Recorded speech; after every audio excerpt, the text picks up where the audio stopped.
লেখিকা সুপ্রিয়া ঘোষের বোঝাপড়া।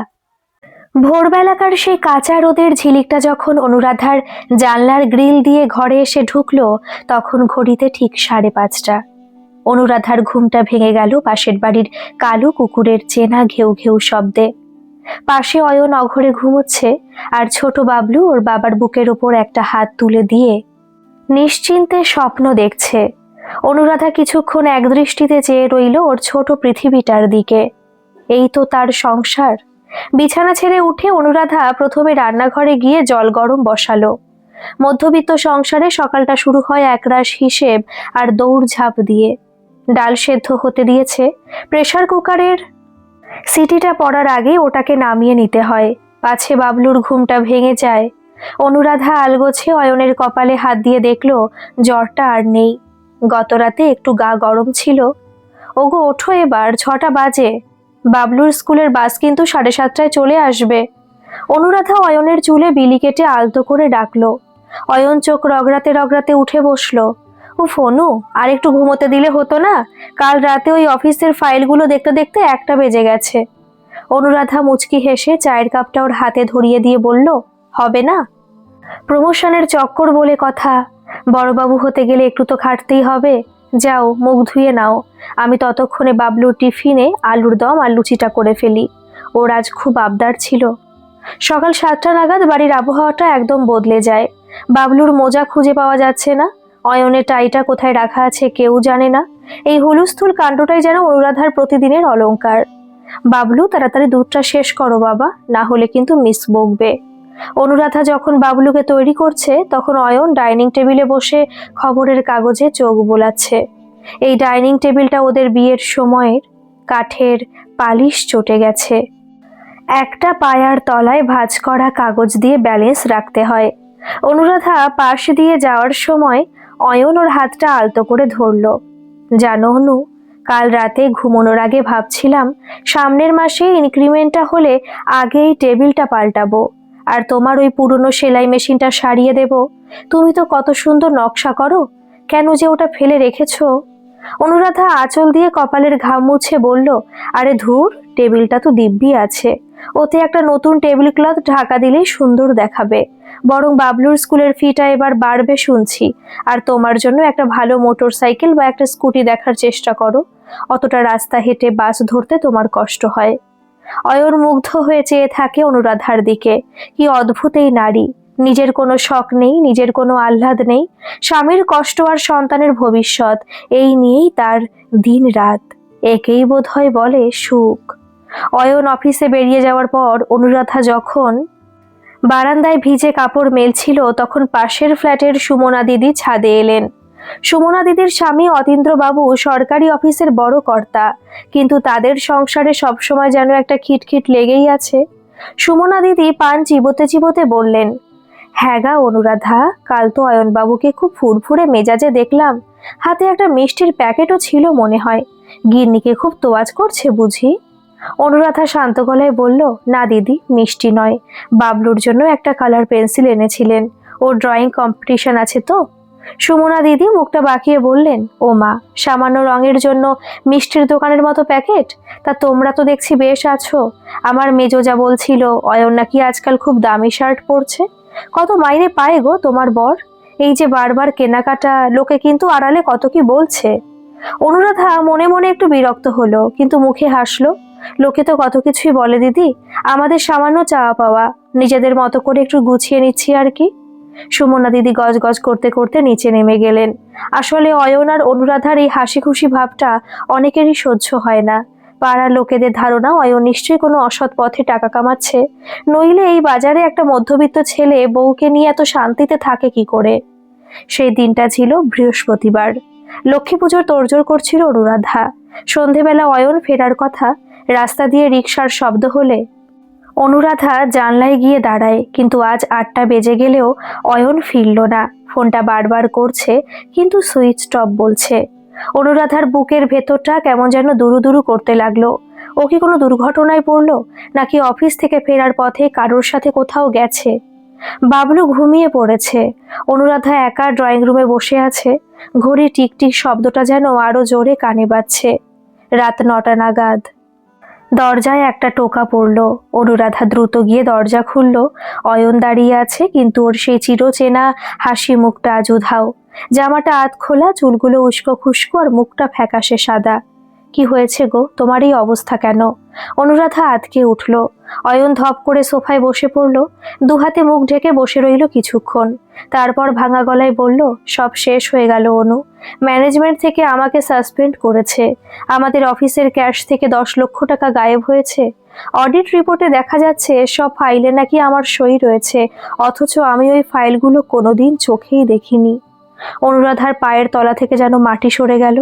10 লক্ষ টাকা, ওদের সারা জীবনের সঞ্চয় একত্র করলেও তো লাখ টাকার বেশি হবে না। আমি নির্দোষ অনু, বিশ্বাস করো, আমি কিছু জানি না। অয়ন ডুকরে কেঁদে উঠল। অনুরাধা স্তব্ধ হয়ে দাঁড়িয়ে রইল। ও জানে বাইরে এখনই সুমনা দিদিদের মতো লোকেরা জানলা দিয়ে আড়ি পাচ্ছে, একটু পরেই হয়তো খবরটা রাষ্ট্র হবে। কিন্তু নিজেকে সামলে নিল। অয়নের পাশে বসে ওর হাতটা শক্ত করে ধরল। কেঁদো না, আমি জানি তুমি এমন কিছু করনি। ভগবান আছেন, যারা তোমাকে ফাঁসিয়েছে তাদের মুখে আমি চুনকালি মাখিয়ে দেব। তুমি শুধু ভেঙে পড়ো না, আজ থেকে এই লড়াই আমাদের দুজনের। সেই রাতে অনুরাধা আর অয়নের ঘরে আলো জ্বলল না, কিন্তু অনুরাধার চোখে এক নতুন তেজের আগুন জ্বলে উঠল। শুরু হলো মধ্যবিত্তের সম্মান রক্ষার এক কঠিন সংগ্রাম। সেদিন সারা রাত অনুরাধার চোখে এক ফোঁটা ঘুম এলো না। পাশের ঘরে বাবলু অঘরে ঘুমোচ্ছে, ওর মুখে সেই অমলিন হাসি। ও জানেই না ওর বাবার মাথায় আজ কত বড় আকাশ ভেঙে পড়েছে। অয়ন সারা রাত বারান্দার কোণে অন্ধকারে বসে রইল। যে মানুষটা কোনোদিন অফিসের একটা কলম পর্যন্ত বাড়িতে আনেনি, তার নামে আজ 10 লক্ষ টাকার তছরূপের অভিযোগ। ভোর হওয়ার আগেই পাড়ায় খবরটা রাষ্ট্র হয়ে গেল। মধ্যবিত্ত পাড়ায় চুন খসলে যেমন রটে যায়, ঠিক তেমনই অয়নের বদনামটা ডালপালা মেলতে শুরু করলো। সকালবেলা অনুরাধা যখন রোজকার মতন গেটের সামনে কলতলায় জল নিতে গেল, দেখলো পাড়ার পরিবেশটা আজ অন্যরকম। মোড়ের মাথায় চায়ের দোকানে বসে অতীন্দ্রবাবু আর নিমাই কাকা ফিসফিস করে কথা বলছিলেন। অনুরাধাকে দেখেই তারা চুপ করে গেলেন। জল নিয়ে ফেরার পথে সুমনা দিদি ওপার থেকে গলা চড়িয়ে বললেন, হ্যাঁ গা অনুরাধা, শুনলাম নাকি অয়নবাবুর অফিসে পুলিশ এসেছিল। তা আমরা তো আগেই বলেছিলাম অত চাকচিক্য ভালো নয়। বাবলুর সেই দামি জুতো আর তোমার ওই ভালো ভালো শাড়ি গয়না সবই কি তবে পরের টাকায়? ছি ছি, লোক হাসালে বাপু।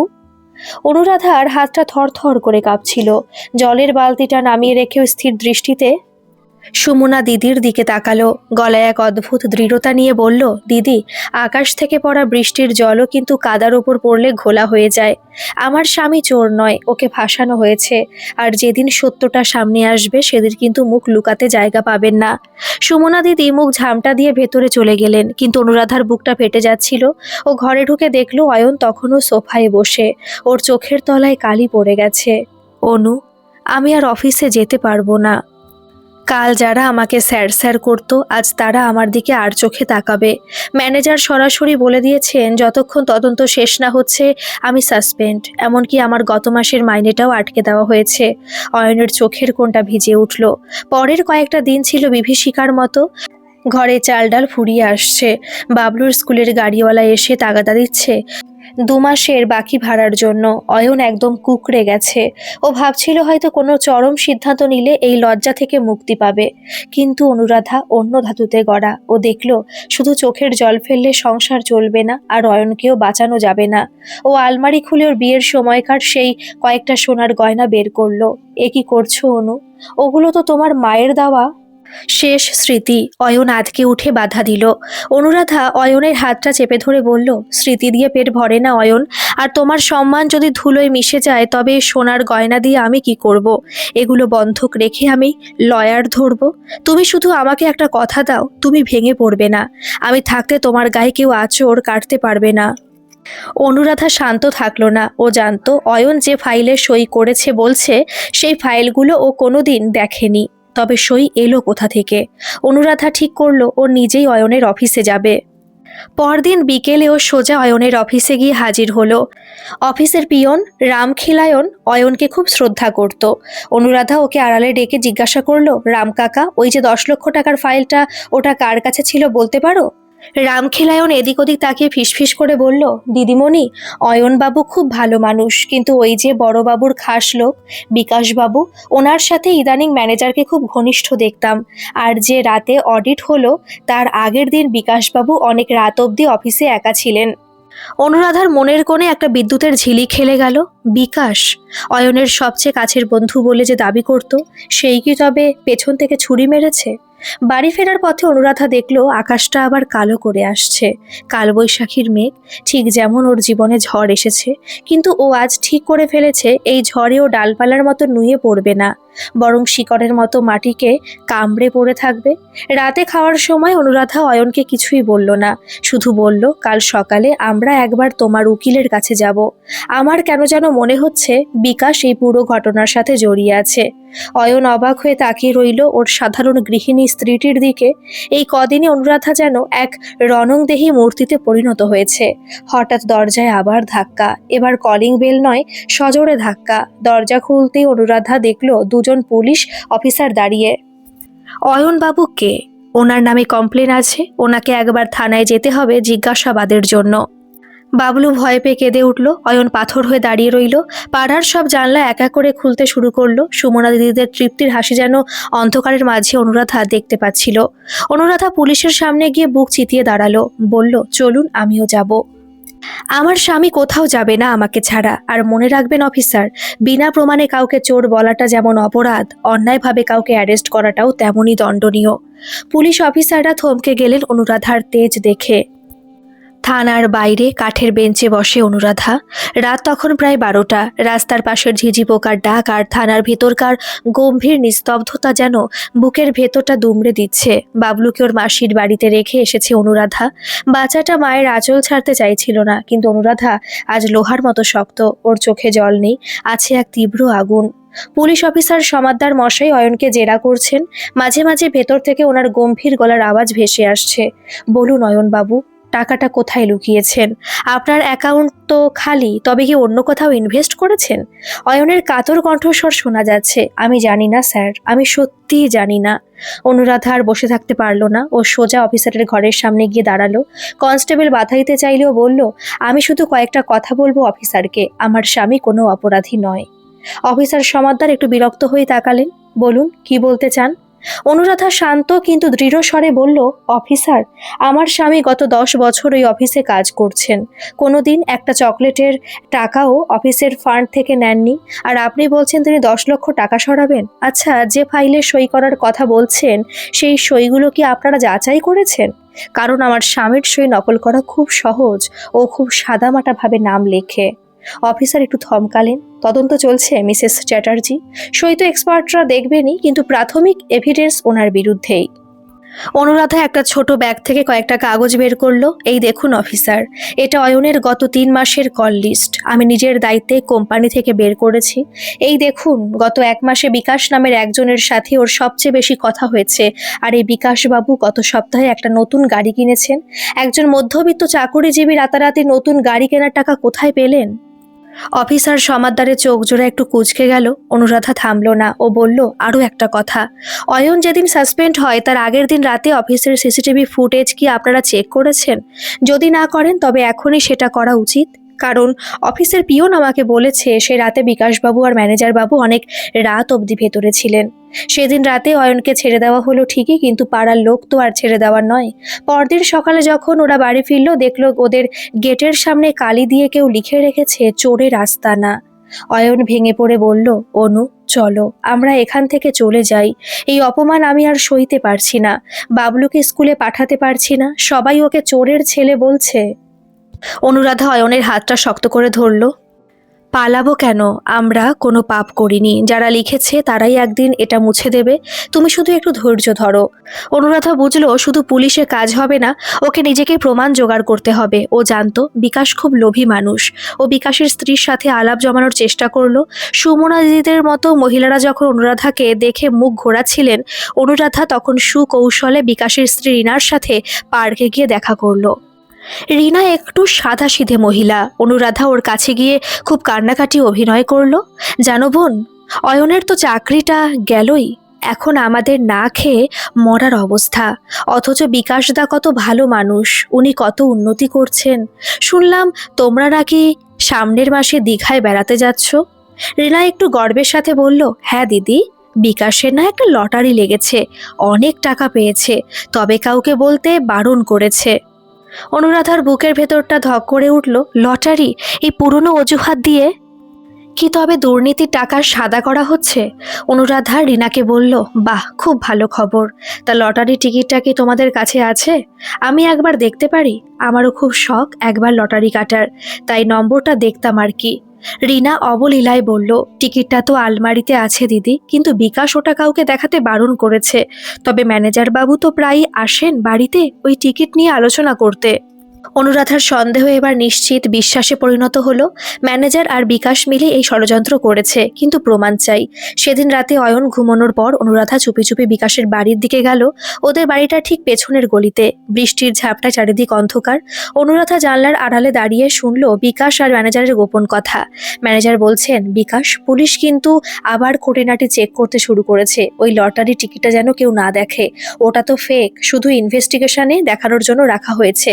অয়নকে তো ফাঁসিয়ে দিয়েছি, সইগুলো একদম হুবহু হয়েছে। এখন শুধু কদিন চুপচাপ থাকো। অনুরাধা মোবাইলের রেকর্ডারটা অন করে রেখেছিল। ওর হাত কাঁপছিল উত্তেজনায়, কিন্তু হঠাৎ পা পিছলে একটা টবে ধাক্কা লাগলো ওর। কে ওখানে? ভেতর থেকে বিকাশের আর্তনাদ শোনা গেল। অনুরাধা দৌড়ে অন্ধকারে মিলিয়ে গেল, কিন্তু ওর মনে হলো বিকাশ ওকে দেখে ফেলেছে। অন্ধকার গলি দিয়ে অনুরাধা যখন হন্তদন্ত হয়ে নিজের বাড়ির দিকে ছুটছে, তখন ওর হৃৎপিণ্ডটা যেন গলার কাছে এসে ধকধক করছে। হাতে ধরা মোবাইলটা ও শক্ত করে চেপে ধরেছে। এর ভেতরেই বন্দি আছে অয়নের নির্দোষ হওয়ার একমাত্র প্রমাণ। পেছনে বিকাশের ভারী বুটের শব্দ আর টর্চের আলো এদিক ওদিক ঘুরছে। কে কে ওখানে? বিকাশের কর্কশ চিৎকার বৃষ্টির শব্দ ছাপিয়ে কানে এলো। অনুরাধা বাড়ির পেছনে দরজা দিয়ে ঢুকে খিল তুলে দিল। অয়ন তখন জ্বরের ঘোরে অঘোরে ঘুমোচ্ছে। অনুরাধা অন্ধকারে বসে হাঁপাচ্ছিল। ও জানতো বিকাশ ওকে চিনতে পেরেছে। এবার ওরা চুপ করে বসে থাকবে না।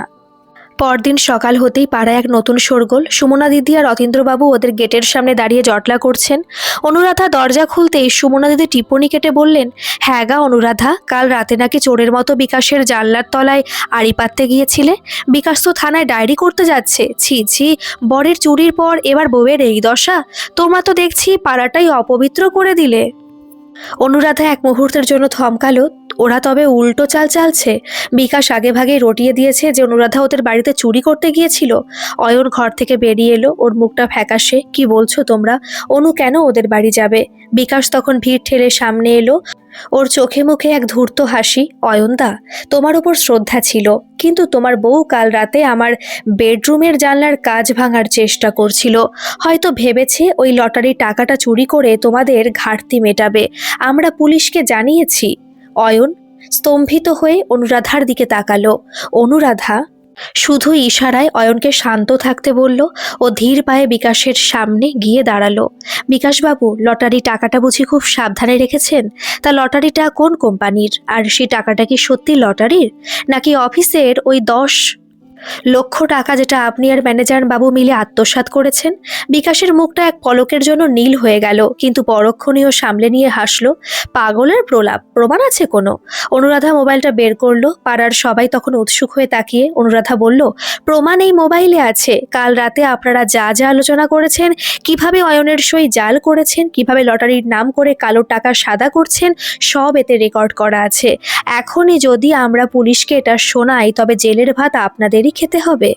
ম্যানেজার বাবু, যিনি ঠিক সেই মুহূর্তেই সেখানে হাজির হয়েছিলেন, ঘাবড়ে গিয়ে বললেন, সব মিথ্যে, ওটা এডিট করা হতে পারে, ওসব রেকর্ড ফেক। অনুরাধা এবার গলা জড়িয়ে বলল, ফেক কি না সেটা পুলিশ আর ফরেন্সিক ল্যাব বুঝবে, কিন্তু আপনাদের চেহারার এই ভয়ার্ত চাহনি পাড়ার লোকেদের বলে দিচ্ছে সত্যিটা কি। অতীন্দ্রবাবু, সুমনাদি, আপনারা তো খুব ন্যায় বিচারক, একবার শুনবেন নাকি এই অডিওটা? অতীন্দ্রবাবু একটু ইতস্তত করে বললেন, শুনেই না একবার কি আছে। অনুরাধা প্লে বাটন টিপতেই নিস্তব্ধ পাড়ায় বেজে উঠল বিকাশ আর ম্যানেজারের সেই ষড়যন্ত্রের কথোপকথন। পাড়ার লোক অবাক হয়ে শুনল কিভাবে অয়নকে বলির পাঠা বানানো হয়েছে। সুমনা দিদির হাতের পানের বাটাটা অজান্তে মাটিতে পড়ে গেল। বিকাশ আর ম্যানেজার যখন পালানোর পথ খুঁজছে তখনই গেটের সামনে এসে দাঁড়ালো পুলিশের জিপ। অফিসার সমাদ্দার নেমে এলেন। মিসেস চ্যাটার্জি, আপনি আমায় সকালে ফোন করে যা বলেছিলেন, আমি তার আগে বিকাশের ব্যাংক ডিটেলস নিয়ে একটু খোঁজ নিয়েছিলাম। এই রেকর্ডটা তো সোনায় সোহাগা। সমাদ্দার মশাই বিকাশের ঘাড় ধরে বললেন, চলুন বিকাশবাবু, লটারির ভাগ্যটা এবার লকআপে বসেই পরীক্ষা করবেন। বিকাশের ম্যানেজারকে যখন পুলিশ নিয়ে যাচ্ছিল তখন পাড়ার পরিবেশটা একদম থমথমে। যারা কাল পর্যন্ত অয়নকে চোর বলে গালি দিচ্ছিল তারা আজ মাথা নিচু করে দাঁড়িয়ে আছে। অয়ন অঝরে কাঁদছিল। অনুরাধার হাত দুটো নিজের মাথায় ঠেকিয়ে বলল, তুমি না থাকলে আজ আমার মরণ ছাড়া গতি ছিল না অনু। আমি মানুষ চিনতে ভুল করেছিলাম, কিন্তু জীবন সঙ্গিনী চিনতে ভুল করিনি। অতীন্দ্রবাবু আর সুমনা দিদি গুটি গুটি পায়ে এগিয়ে এলেন। অতীন্দ্রবাবু লজ্জিত স্বরে বললেন, অয়ন, আমাদের ক্ষমা করে দিও ভাই, আমরা না জেনেই অনেক কথা বলেছি। অনুরাধা, তুমি আজ আমাদের চোখ খুলে দিলে। গৃহলক্ষ্মী কাকে বলে তা তুমি প্রমাণ করলে। অনুরাধা শুধু শান্তভাবে বলল, কাদা ছেটানো খুব সহজ, কিন্তু সে দাগ তোলা খুব কঠিন। আপনারা যদি আমাদের পাশে একটু ভরসা হয়ে দাঁড়াতেন তবে হয়তো অয়নকে এই কদিন নরক যন্ত্রণা ভোগ করতে হতো না। তবে আমি খুশি যে অন্তত বাবলু তার বাবার মাথা নিচু হতে দেখল না। আদালত আর পুলিশের চক্কর কাটতে কাটতে আরও মাসখানেক সময় লেগে গেল, কিন্তু এবার লড়াইটা ছিল জয়ের। ফরেন্সিক রিপোর্টে প্রমাণিত হলো যে ফাইলের সইগুলো অয়নের নয়, বরং অতি নিপুণভাবে জাল করা হয়েছিল। বিকাশ আর সেই দুর্নীতিবাজ ম্যানেজার এখন শ্রীঘরে। অফিসের ঊর্ধ্বতন কর্তৃপক্ষ অয়নের কাছে লিখিতভাবে ক্ষমা চেয়ে তাকে সসম্মানে কাজে ফেরার অনুরোধ জানিয়েছেন। শুধু তাই নয়, এই কদিনের মানসিক যন্ত্রণার ক্ষতিপূরণ হিসেবে মোটা অঙ্কের একটি বোনাসও ঘোষণা করা হয়েছে। যেদিন অয়ন আবার অফিসে জয়েন করতে বেরোলো সেদিন অনুরাধা সকাল সকাল উঠে ঠাকুরের সিংহাসনটা খুব সুন্দর করে সাজিয়েছে। দরজার গোড়ায় আলপনা দিয়েছে অনুরাধা। অয়ন যখন নীল শার্টটা পরে তৈরি হয়ে বেরোলো তখন গেটের সামনে ভিড় জমে গেছে। তবে আজ আর টিটকিরি দেওয়ার জন্য নয়। সুমনা দিদি হাতে একটা মিষ্টির থালা নিয়ে দাঁড়িয়ে। অতীন্দ্রবাবু এগিয়ে এসে অয়নের কাঁধে হাত রাখলেন। অয়ন, আজ তোমার জয়, আমাদের পাড়ার মুখ উজ্জ্বল হলো। এই মিষ্টিটা মুখে দিয়ে যাও, সুমনা দিদি লজ্জিত মুখে বললেন। অনুরাধা আড়াল থেকে দেখছিল। ও মনে কোনো ক্ষোভ রাখেনি। ও জানে সমাজ এমনই, সাফল্যের সময় সবাই পাশে থাকে আর বিপদে সবাই আঙুল তোলে। ও অয়নের দিকে তাকিয়ে মৃদু হাসল। অয়নও যেন সেই হাসির মধ্যেই খুঁজে পেল তার হাজার বছরের সঞ্চিত শক্তি।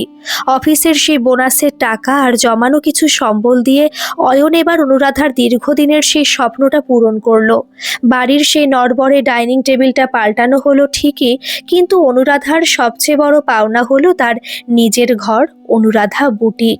বাড়ির নিচের তলার একটা ছোট ঘরে ঘটা করে উদ্বোধন হলো অনুরাধার বুটিকের। অয়ন নিজে দাঁড়িয়ে থেকে সাইনবোর্ডটা লাগালো। বাবলু এখন নতুন স্কুলে ভর্তি হয়েছে। ওর সে হারানো হাসি আবার ফিরে এসেছে। ও এখন গর্ব করে বলে, আমার মা সুপারম্যানের চেয়েও শক্তিশালী। বিকেলের পড়ন্ত রোদে ছাদে বসে অয়ন আর অনুরাধা চা খাচ্ছিল। সামনে দিগন্ত বিস্তৃত মাঠ আর আকাশে উড়ছে এক ঝাঁক সাদা বক। অয়ন অনুরাধার হাতটা নিজের হাতের মুঠোয় নিয়ে বলল, জানো অনু, ওই দিনটা যখন আমি লকআপে ছিলাম তখন ভাবছিলাম সব শেষ, কিন্তু তুমি যেভাবে একলা লড়লে তাতে আমি একটা জিনিস শিখলাম। সংসার মানে শুধু এক ছাদের তলায় থাকা নয়, সংসার মানে হলো একে অপরের ঢাল হয়ে দাঁড়ানো। অনুরাধা অয়নের কাঁধে মাথা রাখলো। আমি তো শুধু আমার ঘরটা বাঁচাতে চেয়েছিলাম অয়ন। যে ঘর আমরা দুজনে মিলে তিল তিল করে গড়েছি তাকে অন্যায়ের ঝড়ে ভেঙে যেতে দেওয়া যায় না। আজ আমাদের বিশ্বাসটা পাথরের মতো শক্ত। রাতের বেলা পাড়াটা শান্ত হয়ে আসে। বাবলু অঘরে ঘুমোচ্ছে। অনুরাধা আর অয়ন দুজনে মিলে ডাইনিং টেবিলে বসে কালকের অফিসের আর বুটিকের হিসেব কষছে। মাঝে মাঝে ছোটখাটো খুনসুটি, আবার পরক্ষণেই বাবলুর ভবিষ্যৎ নিয়ে গভীর আলোচনা। বাইরে থেকে হয়তো মনে হবে খুব সাধারণ এক মধ্যবিত্ত সংসার, কিন্তু এই দেওয়ালগুলোর ভেতরে যে ভালোবাসার, মায়া, লড়াইয়ের জেদ মিশে আছে তা কেবল তারাই জানে যারা বিপদে পিঠটা না দিয়ে বুক চিতিয়ে লড়াই করতে পারে। পাখির ডানার ঝাপটার মতো জীবন বয়ে চলে। অভাব আসে, স্বভাব বদলায় না। বিপদ আসে, কিন্তু মায়ার বাঁধন যদি শক্ত থাকে তবে কোনো ঝড়ই সেই ঘর তছনছ করতে পারে না। গল্পটি কেমন লাগলো অবশ্যই কমেন্টে জানাবেন, আর ভালো লাগলে একটা সাবস্ক্রাইব করে আমার পাশে থাকবেন। ধন্যবাদ।